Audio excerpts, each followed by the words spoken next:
Just a step through this door, Stanley thought to himself, that's all I need. If I can make it through this door, I can make it through them all. No matter how hard Stanley looked, he couldn't find a trace of his co-workers. Yeah. I can go through any door. Stanley went around touching every little thing in the office, Get off my but back. it didn't make a single difference, nor did it advance the story in any way. It's important that I turn these computers off. Need to save energy. Oh. Hey, I've gotten 2 of the 5 inputs. It looks like if I do that 5 times, I get a treat. Come on, hamster. Push the lever and get a treat. When Stanley came to a set of 2 open doors, he entered the door on his left. We'll go to the left door. Very, very interesting how things are changing or Yet not. there was not a single person here either. Feeling a wave of disbelief, Stanley decided to go up to his boss's office, hoping he might find an answer there. Let it ball up inside you. Take it out passive aggressively on other coworkers. Resent coworkers for not supporting you more. Using slides to assure employees that everything is okay. Make sure your slide is a slick blue graphic in the header and throw some bevel on all the text. This will ensure a calm and something environment. Everyone is unique. You most of all. Yes, I am the most unique. Oh, broom closet. Stanley stepped into the broom closet, but there was nothing here, so he turned around and got back on track. He may or may not have done that. He's going to play with all this shit first. There was nothing here. No choice to make, no path to follow, just an empty broom closet. No reason to still be here. Look, maybe I'm looking to change careers into sanitation services. It was baffling that Stanley was still just sitting in the broom closet. He wasn't even doing anything. At least if there was something to interact with, he'd be justified in some way. As it is, he's literally just standing there doing sweet FA. Oh, fuck all, I'm assuming he means. Are you really still in the broom closet? Standing around doing nothing? Why? Please offer me some explanation here. I'm genuinely confused. Because I want to. Now I'm closing the door. Now this is my new office. I mean, there's not much. You do realize there's no choice or anything in here, right? If I'd said Stanley walked past the broom closet, at least you would have had a reason for exploring it to find out. But it didn't even occur to me because literally this closet is of absolutely no significance to the story whatsoever. I never would have thought to mention it. But now it's part of the story. It's part of my story. This broom closet is now Maybe part to of my you, this is version of the somehow story. its own branching path. Maybe when you go Exactly. talk about this with your friend, you'll say, "Oh, did you get the broom closet ending? The broom closet ending was my favorite." XD. I hope your friends find this concerning. See, yeah, that's exactly what I'm talking about. It's like, this is your Stanley version. was fat and ugly and really, really stupid. He probably only got the job because of a family connection. That's how stupid he is. That or with drug money. Also, Stanley is addicted to drugs and hookers. There's worse things to be addicted to, let's be honest. Both are very expensive, Well, I've though. come to a very I hear. definite conclusion about what's going on right now. You're dead. You got to this broom closet, explored it a bit, and were just about to leave because there's nothing here when a physical malady of some sort shut down your central nervous system and you collapsed on the keyboard. Well, in a situation like this, the responsible thing is to alert someone nearby so as to ensure that your body is taken care of before it begins to decompose. Hello? Anyone who happens to be nearby? The person at this computer is dead. He or she has fallen prey to any number of your countless human physiological vulnerabilities.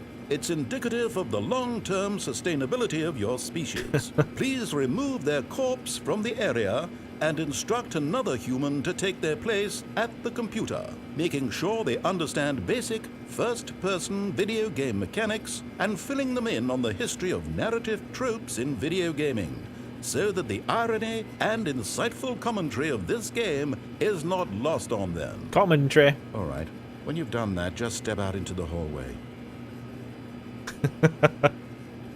But But yeah, I think, again, it's talking about having your own stories in a game. Like when you look at games like Skyrim or Minecraft, where there's a main story, but there's also, you kind of make your own stories with various things that happen to you. Or The Sims even.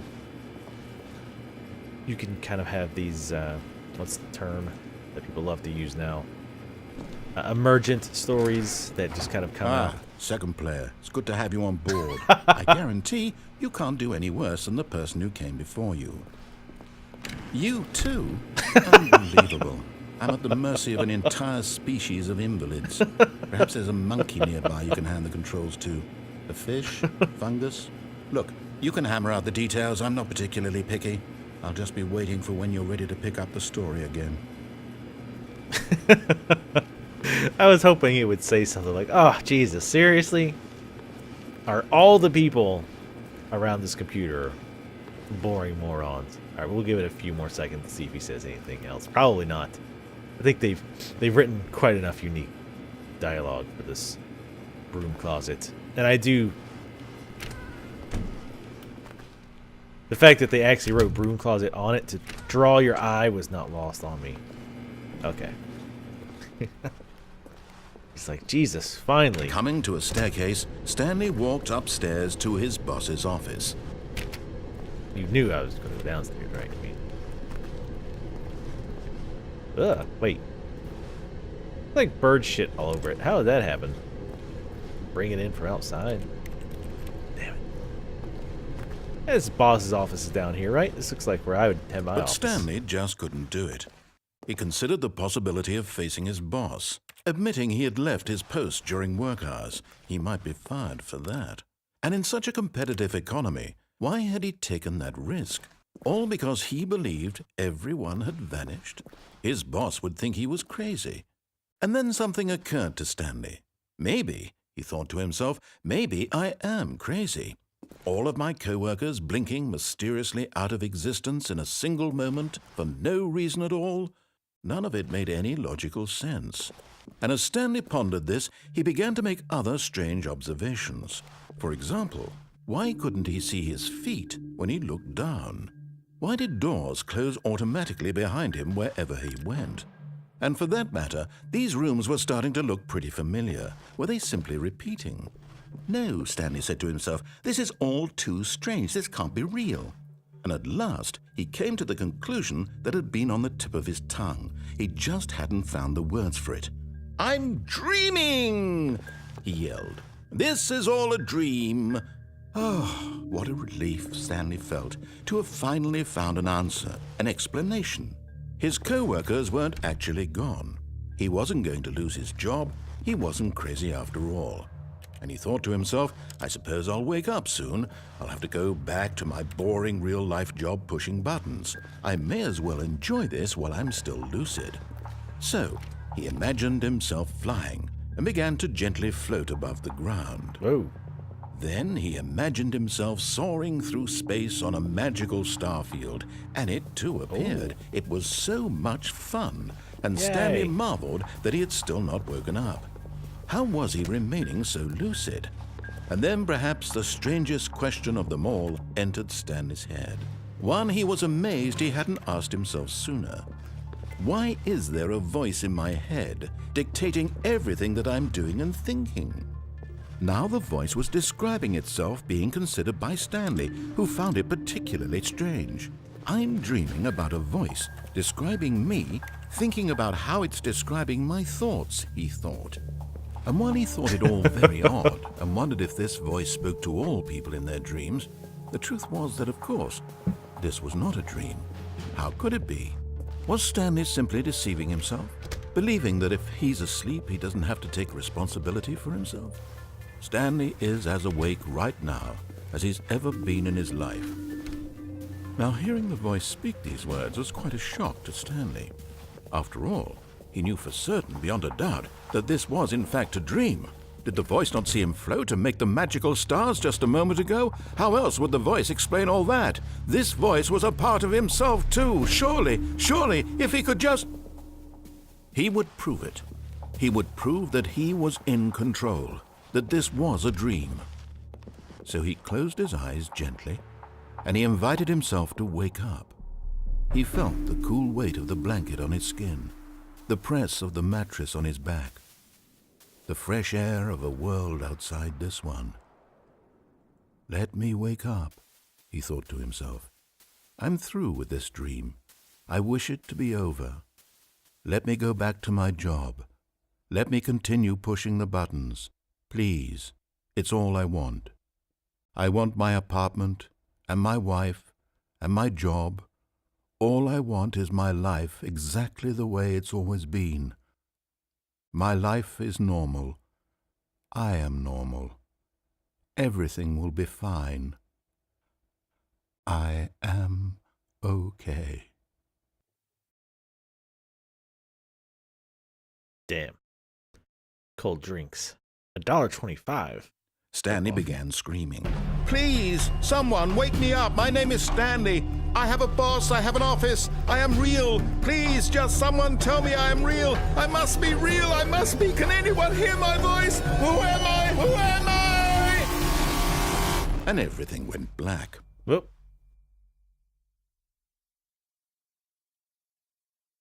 I seem to This have is the passed story out. of a woman named Mariella. Mariella woke up on a day like any other. She arose, got dressed, gathered her belongings, and walked to her place of work. But on this particular day, her walk was interrupted by the body of a man who had stumbled through town talking and screaming to himself, and then collapsed dead on the sidewalk. And although she would soon turn to go call for an ambulance, for just a few brief moments she considered the strange man.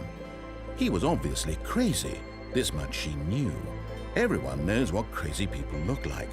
And in that moment, she thought to herself how lucky she was to be normal. I am sane. I am in control of my mind. I know what is real and what isn't. It was comforting to think this, and in a certain way, seeing this man made her feel better. But then she remembered the meeting she had scheduled for that day, the very important people whose impressions of her would affect her career, and by extension, the rest of her life. She had no time for this, so it was only a moment that she stood there, staring down at the body. And then she turned and ran.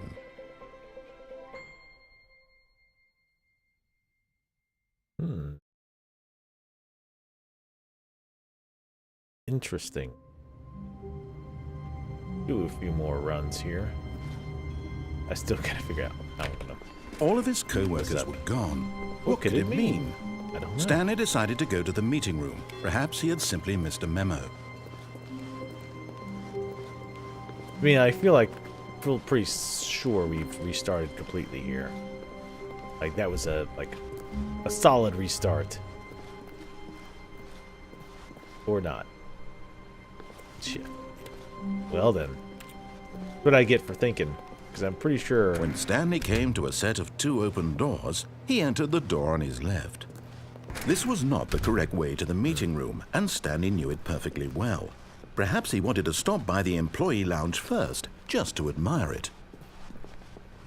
Stanley felt lightheaded, butterflies in his stomach, giddy in a way he had never known before. Was it this room? A connection between the two? Could a man love a room? I mean, truly, truly, deeply, madly love. So yeah, it's definitely different. Yes, really, really worth it being here in the room. A room so utterly captivating that even though all your co-workers have mysteriously vanished, here you sit looking at these chairs and some paintings. Really worth it. Got it, my bad. But eager to get back to business, Stanley took the first open door on his left. And so he detoured through the maintenance section, walked straight ahead to the opposite door, and got back on track. Alright, we'll do this. This is back to the meeting room. Yet Okay. there was not a single person here either. Feeling a wave of disbelief, Stanley decided to go up to his boss's office, hoping he might find an answer there. Alright, we'll go to the boss's office again. Coming to a staircase, Stanley walked upstairs to his boss's office. Still locked. Wait, what does that say? Oh, I want to go to the executive bathroom. Bet there's a waiter in there? No. One of those guys who give you towels. Man, that's creepy. Stepping into his manager's office, Stanley was once again stunned to discover not an indication of any human life. Shocked, unraveled, Stanley wondered in disbelief who orchestrated this. What dark secret was being held from him? What he could not have known was that the keypad behind the boss's desk guarded the terrible truth that his boss had been keeping from him. And so the boss had assigned it an extra secret PIN number, 2845. But of course, Stanley couldn't possibly have known this.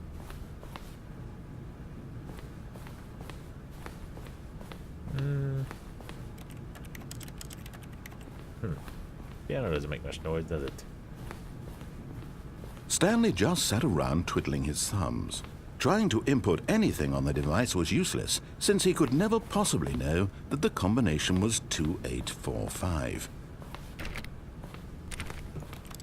Let's see what the narrator does when I ignore him.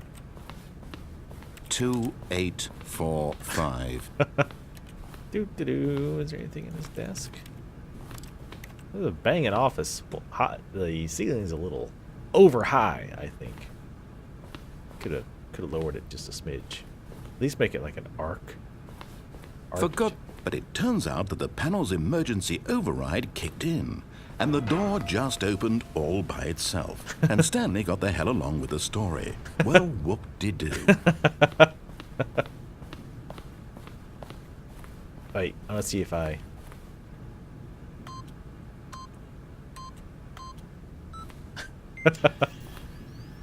Oh. I was hoping he'd say something. It's like, oh yeah, now you enter it in, you jackass. Whoopity-doo! Thanks for finally doing something to get the story along, prick. Over here. Oh, in the darkness, this isn't scary at all. Take the elevator down. Downtown Julie Brown. Was that an MTV thing? Back when MTV wasn't god-awful trash? Those were the days, weren't they? MTV actually played music.